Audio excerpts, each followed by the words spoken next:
So much for your time. I am Pius Kojo Baka.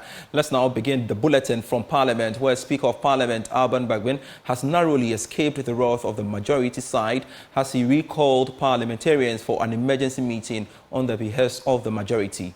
Now, the majority invoked Article 112, Clause 1 and Order 53 of the Constitution, granting them the authority to request an emergency session, which the Speaker is obligated to honour within 7 days. Now, as at Friday, some NPP MPs were threatening to resort to other options if the Speaker remained quiet. And my colleague Kweku Asante joins me with a statement from the Speaker, which just came in. And pretty soon we shall connect to Kweku Asante on that. But we've got to hear from a legal expert, Kweku Pencil, who's saying the Speaker could have been cited for contempt if he failed to respond to the request of the majority.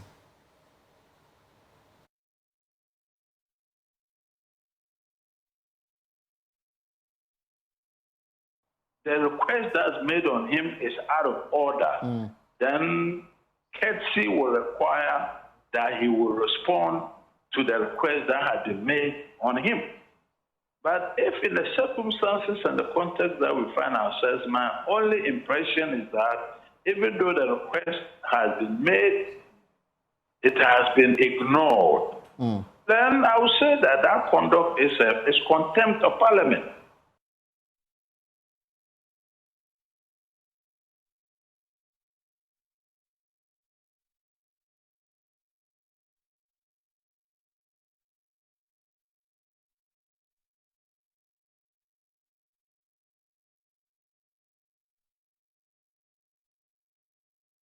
And my colleague Kweku Asante has joined us via Zoom with excerpts of the statement issued by the Speaker of Parliament. And Kweku, thanks for joining me on Joy Newsroom. What are the details of the statement?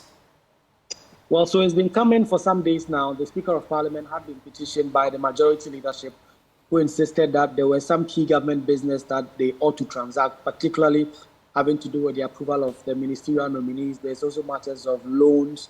There are matters of tax waivers, among others. And that letter arrived at the Speaker's desk last week, Friday, at about 11:43 a.m. Yesterday, the majority were piling pressure on the Speaker that as of close of day yesterday, if he did not recall the House, he will be acting in breach of the Constitution and the standing orders. For the Speaker's own timeline and his calculation, his 7 days that the Constitution imposes, as well as the standing orders, expires today. And so, by a notice of summons to members of Parliament, he is written to all MPs, basing it on Article 1123 of the Constitution and Order 53(1) of the Standing Orders of the House. It says, I, Right Honourable Alban Sumana Kingsford Bagbin, Speaker of Parliament, do hereby summon Parliament to sit on Friday, 17th May 2024 at 10 o'clock in the Bawumia Parliament House in Accra. It is signed by the Speaker of Parliament. And I'm wondering, why does the majority need this emergency sitting? Well, but 2 weeks ago, when the majority leadership addressed the news conference, they clearly outlined that what they thought was some key and outstanding government business in house. It will be recalled that on the 20th of March, Parliament adjourned abruptly without continuing certain key government business because of that impasse between the executive and the legislature over the anti-LGBTQ bill. Notably, the ministerial nominees are still outstanding. There are so many ministers who are acting in their respective positions because Parliament has simply not given them the go-ahead to be able to act fully. So the ministerial nominees is big. It's one of the things that the majority side would hope that this emergency sitting will be able to take care of. There's also the matters of some loans. The city has been on a free fall for some time now, almost 15 cities. And there's a 150 million concessionary loan that is on the other people of Parliament that government expects, if Parliament approves, can show up the city a little bit and stop the decline. There is also some tax waivers that government is hoping to give to certain businesses so that they can do that for the one district, one factory. So these are the 3 key businesses that government says are outstanding and they need Parliament to reconvene to deal with. Kweku Asante, thanks so much for your time here on the bulletin. And Kweku Asante is our parliamentary affairs correspondent. Now, Professor of Communication Studies Audrey Gajepo has charged traditional media houses to ensure credibility in the discharge of their duties as the nation heads to the polls in December. Speaking on Joy Change Speaker Series, the former dean at the University of Ghana's Information and Communication Department, was quick to add that if the country has more credible media houses, it will ensure trust by the people and go a long way to ensure a peaceful election in December. We have two dominant parties that keep alternating power. Still, what it tells us is that we do have some semblance of democracy, and we are using the democratic process to alternate power peacefully, even though, of course, I must note that our elections, while largely peaceful, have been contested. We've had two court cases, and each of the parties, two dominant parties, have had a court to challenge the results.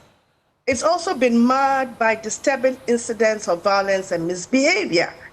So those are challenges, but they are challenges that we have to try and overcome,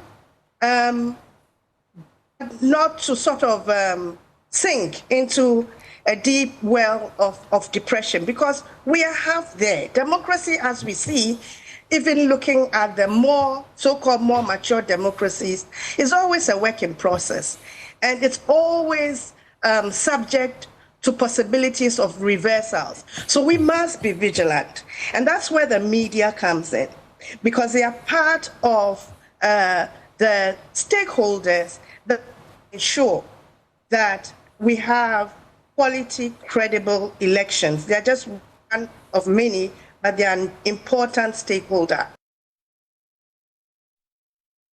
More from that, a member of the National Peace Council, Shaibu, has meanwhile called on media practitioners to stick to their roles and informing and of course educating the public, as he adds that misinformation from the media in this year's election could mar the process, as it has happened in other countries on the continent.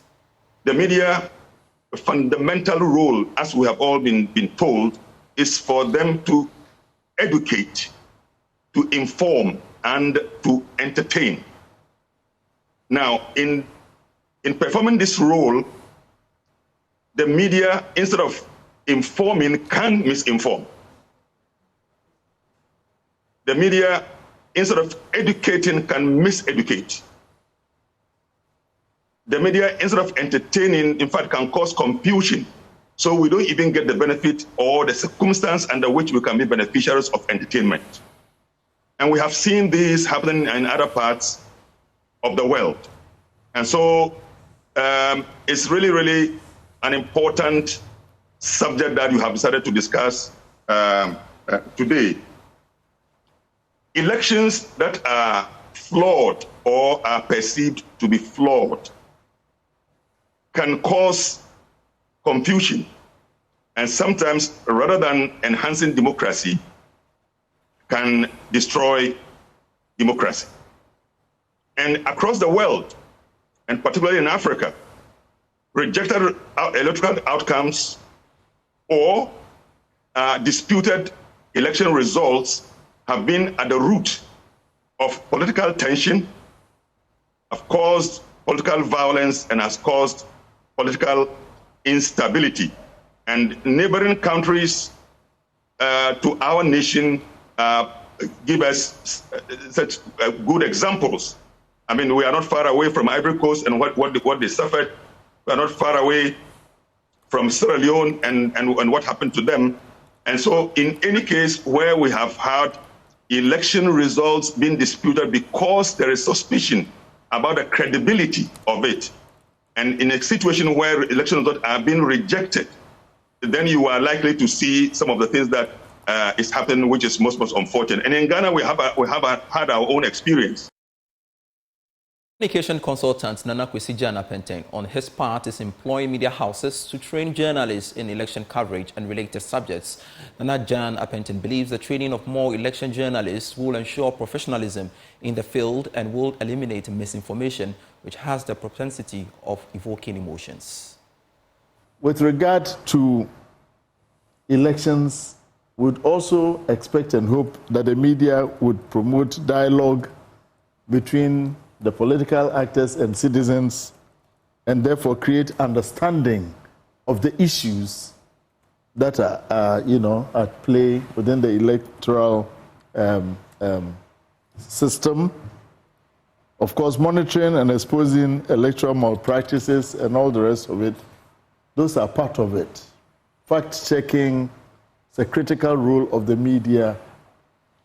But we've come to a point where, even though we know these, we must also look at the challenges. And this is why the point I'm going to make, and I have to make it a priority so that we know where I'm heading towards, is that there is a subset of political journalism known as election journalism. And this is a very specific, targeted way of conducting journalism that would enable our media to focus on what is important in elections. So, for example, in general political reporting, it's exciting to pit the sides against one another. But in election journalism, where we know the goal is to ensure that you have free, fair, transparent elections, and that beyond that, we have a safe society that is not endangered as a result of the elections. So that becomes a very specific way of looking at journalism vis-a-vis elections.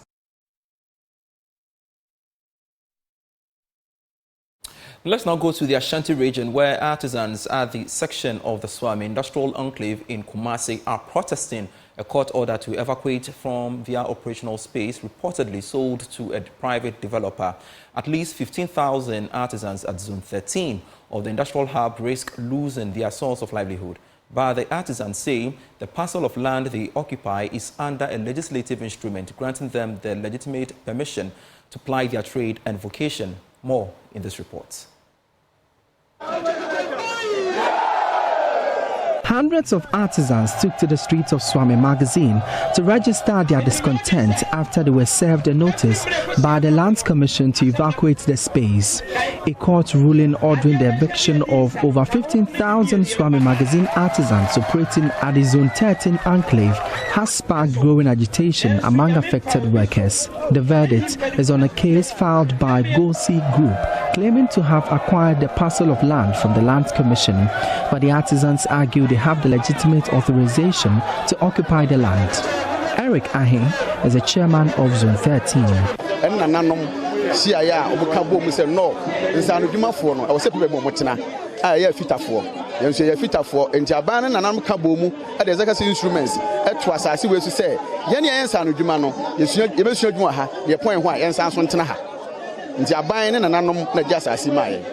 The government and traditional leaders placed an executive instrument on the land. We have since been occupying it. All of a sudden, they are telling us someone has bought the land.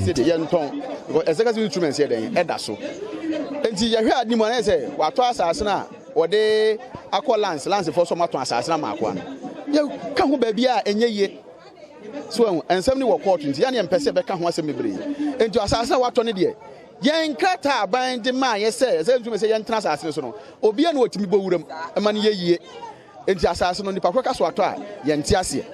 The aggrieved artisans say they will be deprived of their daily source of income if evacuated. They are calling on the government and appropriate quarters to intervene.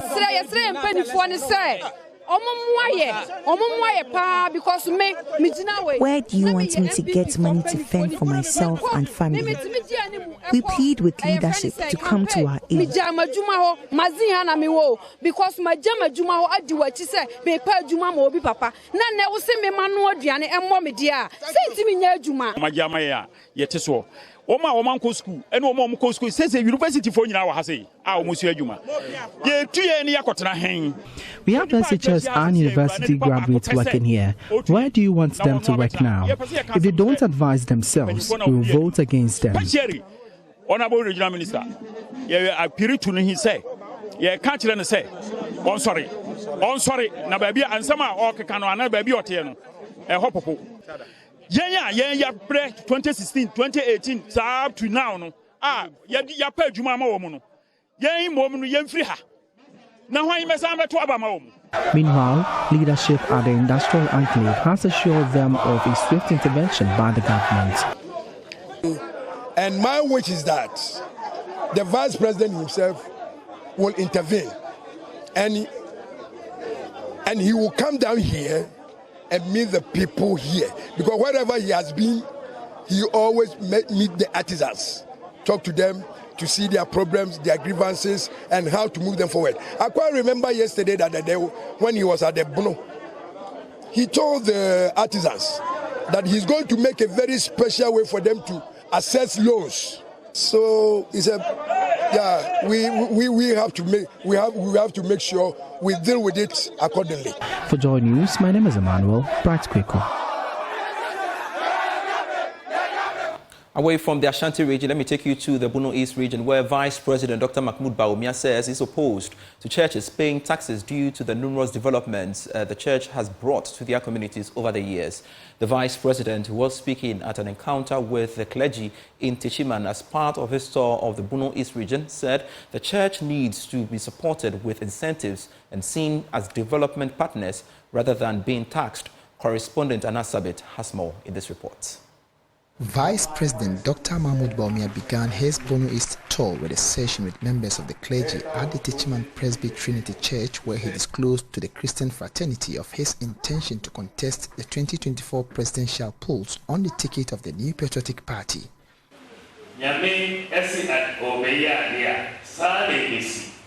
Because even within the New Patriotic Party, because not in see that for a party say maybe a Camodina Mesobe Sylvie. Now it didn't see that we're a party more. La Yamesi, it is possible. It is possible. And yes, sir. Madame would be now or teasing. Or say, can anything good come out of Wale Wale?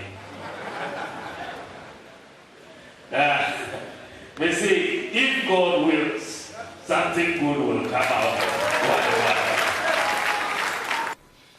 He emphasized that the religious tolerance amongst Ghanaians has contributed immensely to the peaceful atmosphere across the length and breadth of the country. Ghana, Yamia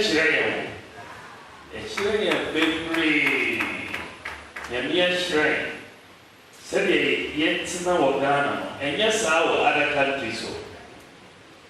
Only free Ghana, the way who said Ghana may be a shrine.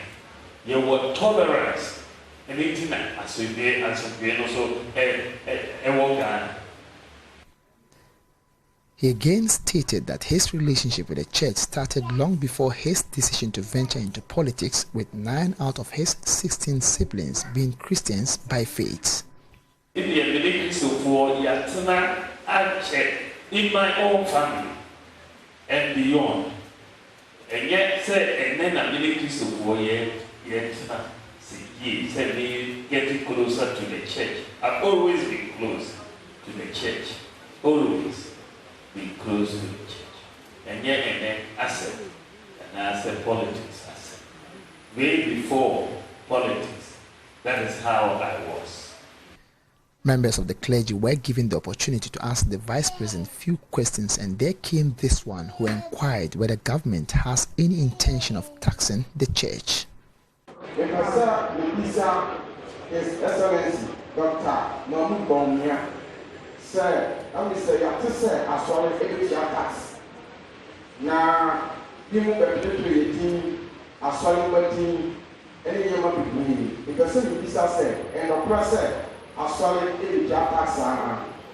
In his swift response, Dr. Bawumia stated emphatically that under his leadership, there's no way government would tax the church due to the contributions of the church in bringing development to their various communities. My view on this is simple. In fact, that's why I say that if you hear a Juma, a church alien, in fact, we should rather be paying them rather than they paying us. Unless you don't understand the work the church has done. If you're looking at the buildings, the way they try to keep the society together, the church, the universities, the hospitals, the schools. It's massive. It's just massive. So I don't see, and I will not have a situation where we are taxing the churches. He asked that there is the need for the church to be given incentives by government to enable them do more to the communities they serve. We rather want to give churches incentives to support what government is doing. I want us to be partners in the way that the development partners are with us. You are our domestic development partners, and we will give you incentives to do more in all of that. Anna Sabit, Joy News, Techiman. There is an uproar of anger following the revelation by the Ghana COCO board that it was forced to refund the 250 million loan procured from the African Development Bank for irrigation purposes on cocoa farms. According to the board, consultants recruited to undertake the project, the Ghana Irrigation Authority advised against the initiative, indicating any attempt to use water from the polluted rivers due to illegal mining activities will destroy the cocoa trees. Mr. Bawumia Edu told Graphic Dialogue on the cocoa sector that until illegal mining is addressed, the sector will continue to be at risk.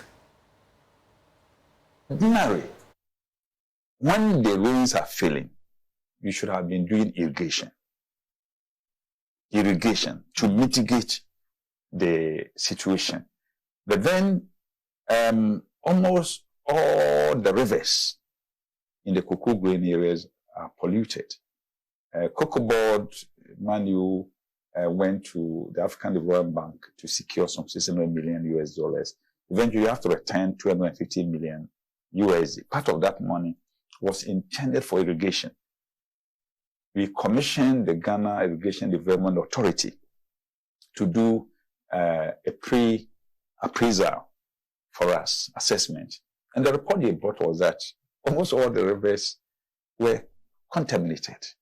And you cannot use that murky, muddy water to do anything with cocoa. You cannot use it for spraying.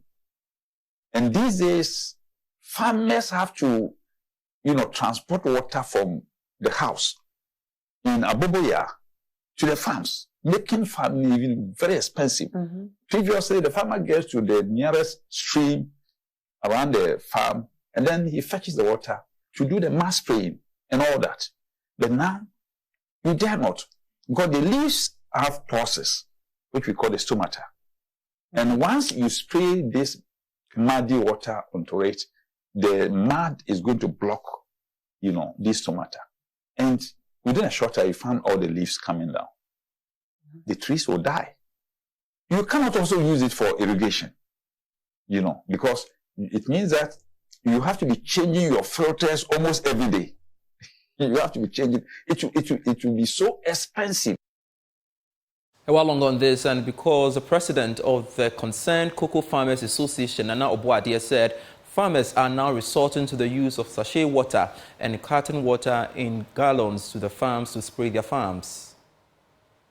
It is very serious that they do buy this sachet water, and some also fetch water within gallons if they have some other pipes from various places and then bring it to the farm.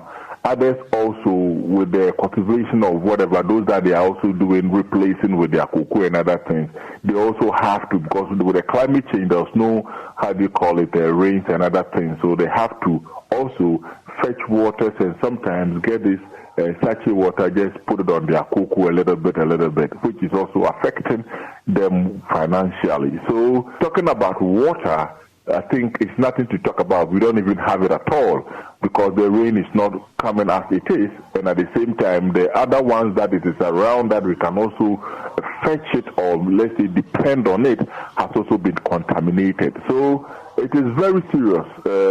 Drinking water has become a problem. Also, getting water to doing irrigation also within the farm has also become a very headache for us. So this is what is happening on the ground. What intervention do you think government must initiate in order to help the farmers? What government? And it's the government that can stop this galamsey. And the government is not stopping it. That is the problem. Who controls the country? And who is in charge? And what is the police doing?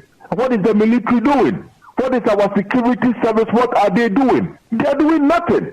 So they don't deserve to hold such a position. They need to resign. They have to resign because pollution of water, the person needs to be arrested.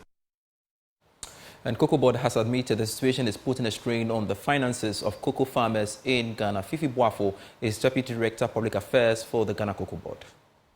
It has to cost. So, for example, asking farmers, which we are doing, to take water from home to the farm to go and spray, it adds to their costs because the tricycle or the aboboja that will carry the water from home to the farm to do the spraying, whereas in time past, we could fetch water from a nearby river body or a stream.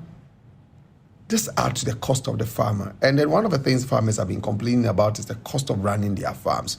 So it's a major challenge. Yes, we are helping them to address the issues, but it adds to the cost. And it is a cost that the farmers ordinarily do not expect. One is the water issue, which they don't have as a result of the streams being polluted. The other side of it is also the cost of labor.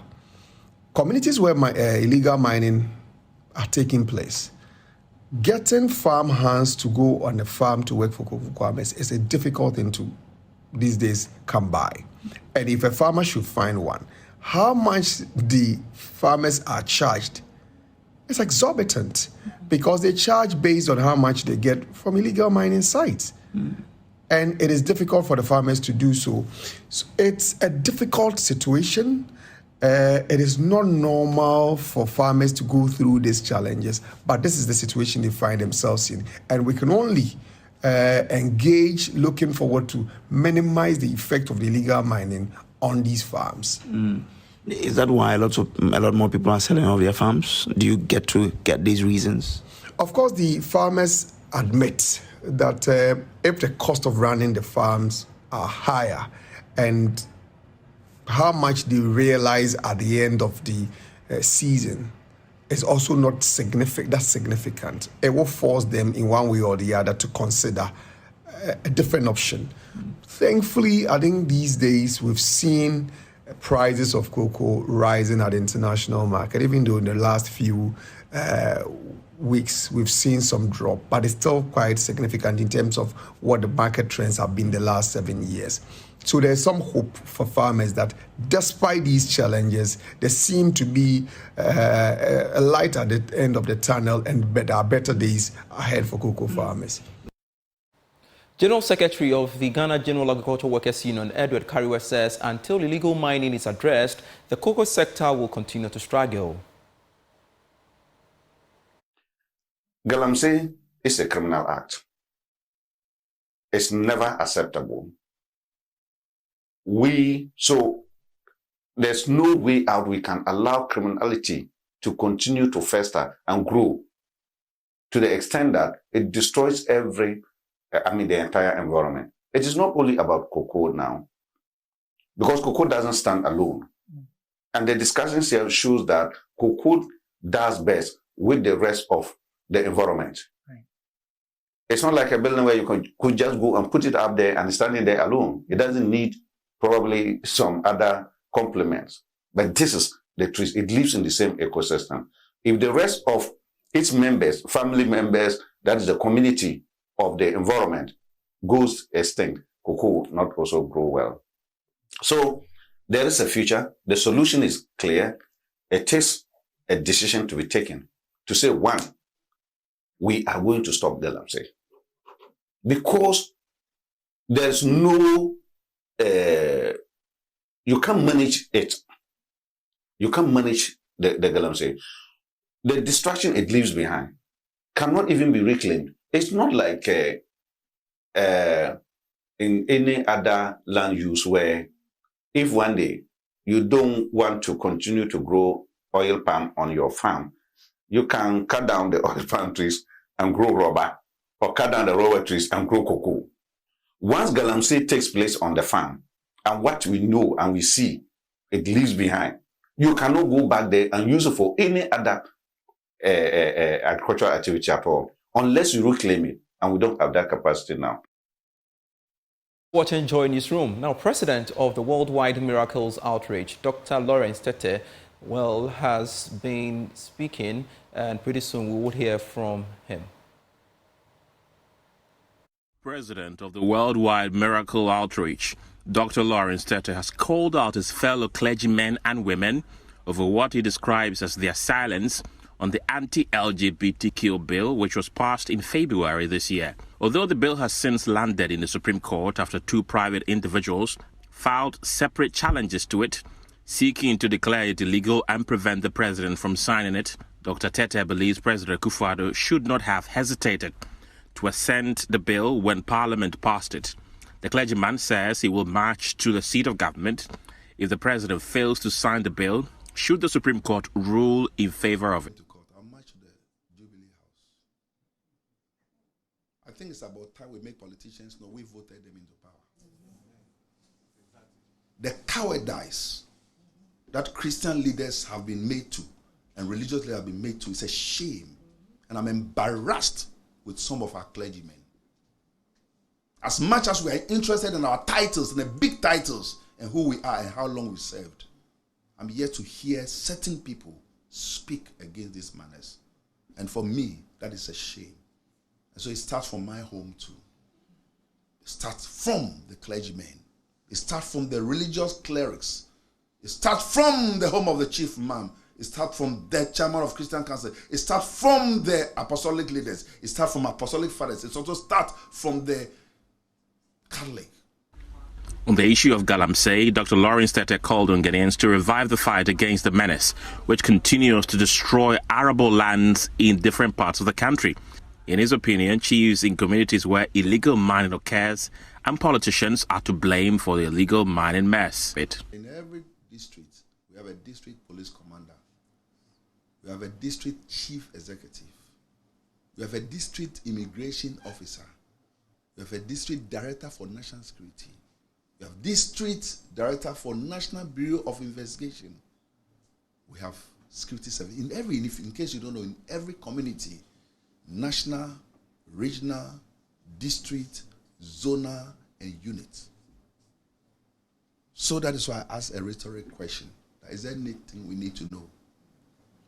Is there an unseen hand or finger that is manipulating it? And could it be possible that somebody is benefiting from it? That is why it has not been brought to book. You will agree with me that in every community in Ghana, there's a chief.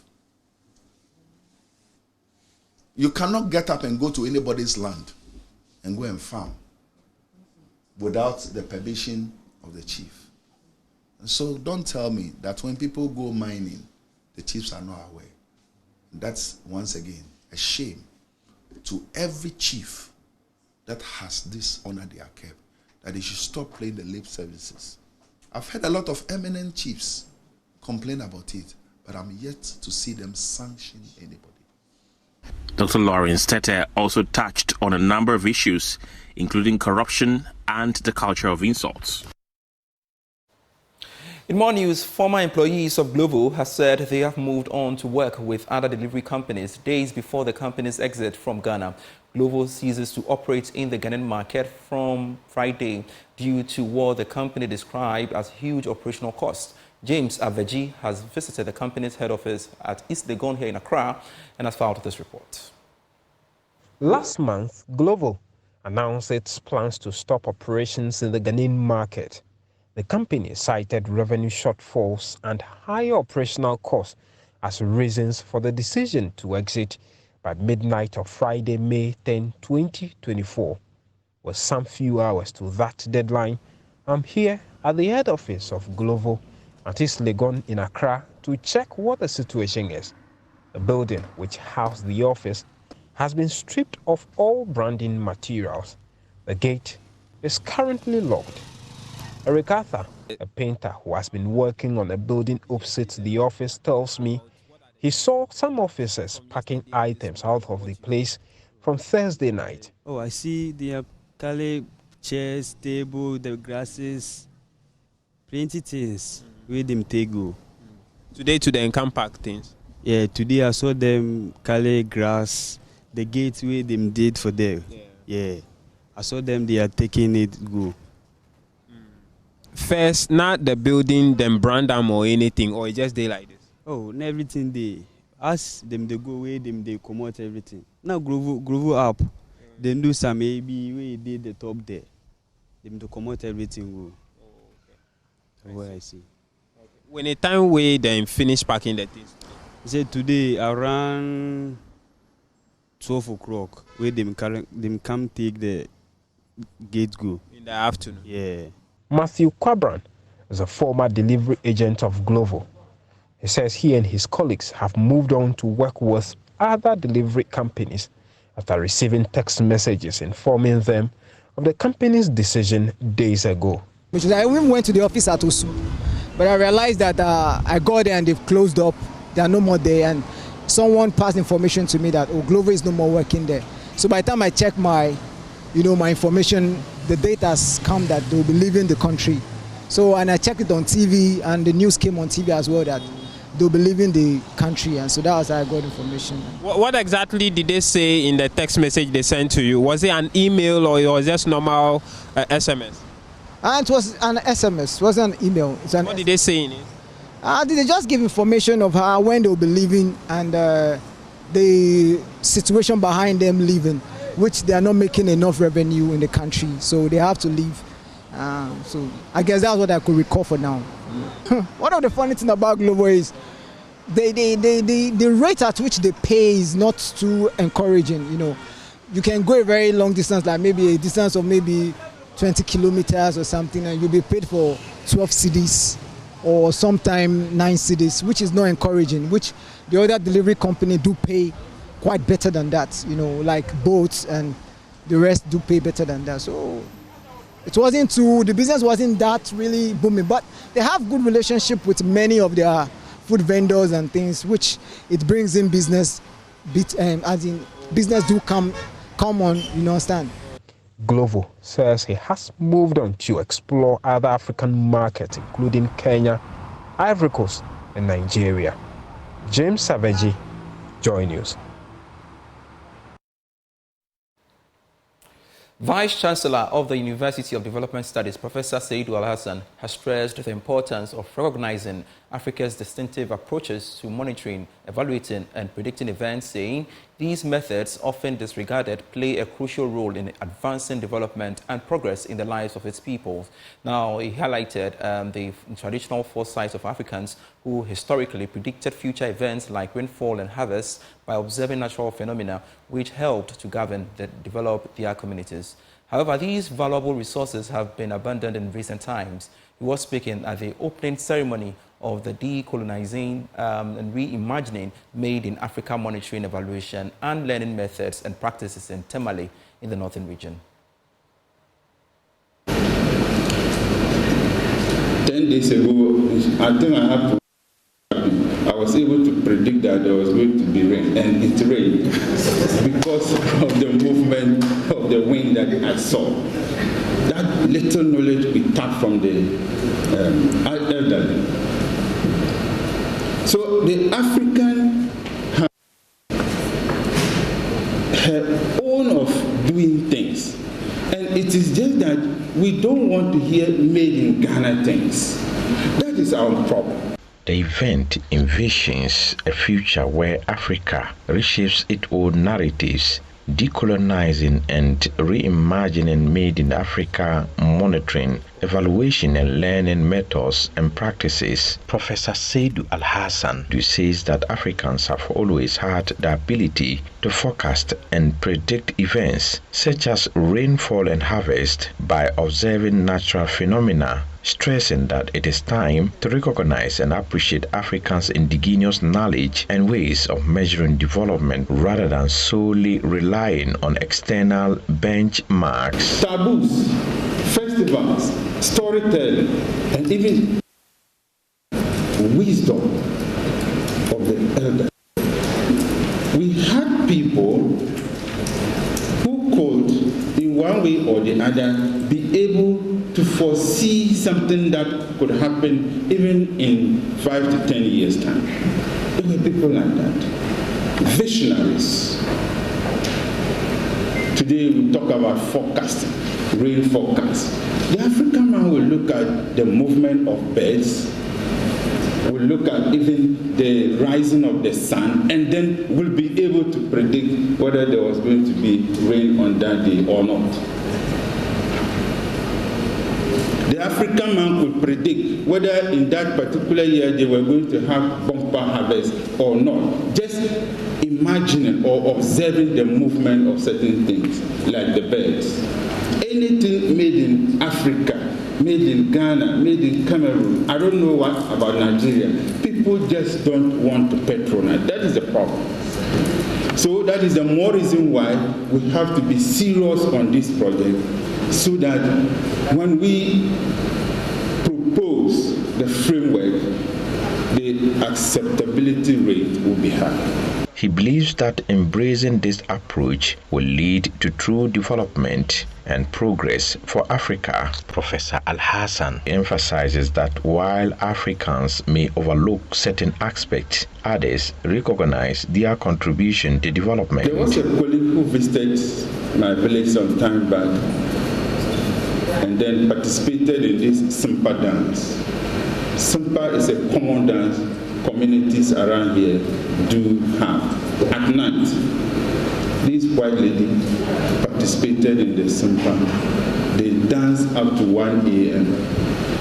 free of any threat. This woman, right from Isonayili, she walked up to Katarga around 2 a.m. And the next morning, her comments were that Africa, for that matter, the people of Tamale, you are developed. You are developed. Because she did that without any fee. The project convenience lead at UDS, Hadi Shahadu, also indicates that with the integration of indigenous African knowledge such as traditional medicine and healing, technology, festivities and recreation, life has improved significantly. In terms of traditional knowledge and healing in indigenous communities, I think even Western science is now coming to appreciate that in traditional healing, you just don't heal the physical material body. So healing starts with healing the spirit. So that kind of connection, you heal the spirit, and then that then leads to the healing of the physical body. Scientists are now, Western Orthodox medicine is now coming to appreciate that healing is not just about the physical body. It has to do with the mind and the spirit and what have you. And this is something that indigenous African knowledge systems has been using to heal ourselves for a very long time. How do we make evaluation culturally and contextually relevant within the African context? And that is where the Made in Africa evaluation started. A senior director at the MasterCard Foundation, Adeline Sibanda, advocates for the use of indigenous knowledge systems to inform the evaluation practice in Africa. For Adeline, no evaluation exists outside a context or cultural realities. So we believe that the use of indigenous knowledge systems, local ways of knowing, cultural practices, and consideration of different local contexts, Made in Africa approaches should shape really the evaluation practice in Africa. So it is important to shift the status quo in practice, mindsets around how evaluation is conceived and practiced in Africa. So as we gather here for the next 3 days, I am excited that this is drawing us closer to the dream that Dr. Suli Gariba had for Africa and the impact field specifically. We are convinced that we are making history. Some of the approaches and frameworks that will be developed here will guide the way evaluation approaches are used globally. The Made in Africa Monitoring, Evaluation and Learning Project wants to advance the process of developing evaluation approaches that prioritize African knowledge systems, local ways of knowing, and cultural practices. The Mastercard Foundation is supporting 3 consortia, including the University for Development Studies, University for Botswana, and the Beta Center to implement the Made in Africa evaluation initiatives. A report by Mohamed Nuruddin. Health practitioners are raising concerns over the slow pace of development in the health sector, casting doubt on the country's ability to achieve the United Nations Universal Health Coverage goal by 2030. According to the Chief Executive Office of Life Healthcare Medical, Dental and Optical Center, Dr. Coley Glover, until the government starts paying attention to the health sector and creating a conducive environment for the private sector to flourish, achieving universal health coverage will remain a mirage. Now, he spoke at the opening of the East Legon branch of the Life Healthcare Medical Center. More in the following report. Of the United Nations Sustainable Development Goals aims to ensure health and well-being for all, including commitment to end the epidemics of AIDS, tuberculosis, malaria, and other communicable diseases by 2030.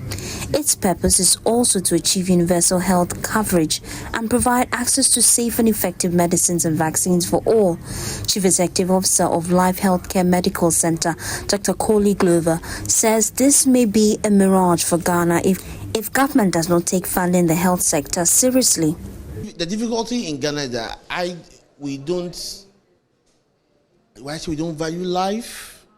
Because somebody dies, we party, then we go on. We don't audit, we don't see what is happening. So in that case, universal health coverage will be quite difficult. And we don't also invest a lot into health. Trying to do this opening center was quite difficult because at the end you will not get easy capital to fund your projects. You talk to businessmen to try and help; they want a quick return. So they will know, because if you are doing healthcare, healthcare requires patient capital. It doesn't require capital that you turn around just like that. So once the country does not invest in health, and you don't have conscious government policies that helps that side to grow. So once that's is not done, universal healthcare will be a mirage. The Life Healthcare Center is a facility delivering high-level health and dental care for patients through professional healthcare service delivery for the past 16 years. CEO Dr. Glover says adding the East Legon branch to their facilities across the city forms part of their vision of becoming a leading healthcare center in Africa through innovation. It's a clinic that has been there for the past 16 years.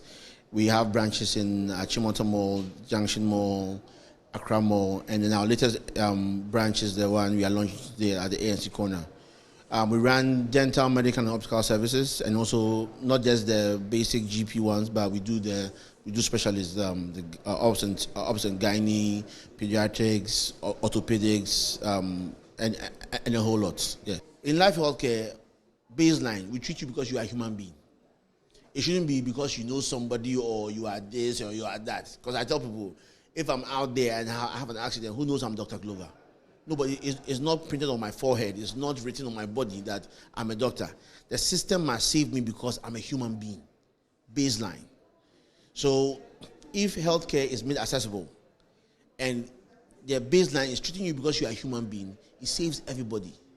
Internal medicine specialist Dr. Charles Bawumia raised concerns about the increasing health challenges among young people. He advised a twice-a-year medical checkup for all. Problems that we have been facing these days, including kidney problems, including strokes. What we should be doing as individuals is to make sure that we are eating right. That's one primary thing. We should eat less salt. We should eat less oily food. We should eat less carbohydrates. And all these things tend to help to prevent these conditions. In addition to that, we are supposed to be as active as we possibly can.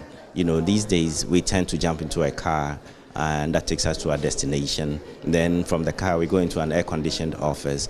We are actually less active now than our parents used to be. If you want to move your car, you want to make sure that there's enough fuel, there's enough water in it, and it's in good condition. So should you do for yourself. So it's important that you see your doctor so that they establish a baseline of your health status. And then every so often, let's say every 6 months, or if you are very young and very healthy, every year at least, you go, they check your pressure. And not just the pressure, but also blood work to see whether the organs are functioning the way they are supposed to function. With the 2030 target for universal health coverage fast approaching, it is important to channel effort to the health sector if Ghana hopes to achieve this goal. Prince Kwame Godogal's report, read to you.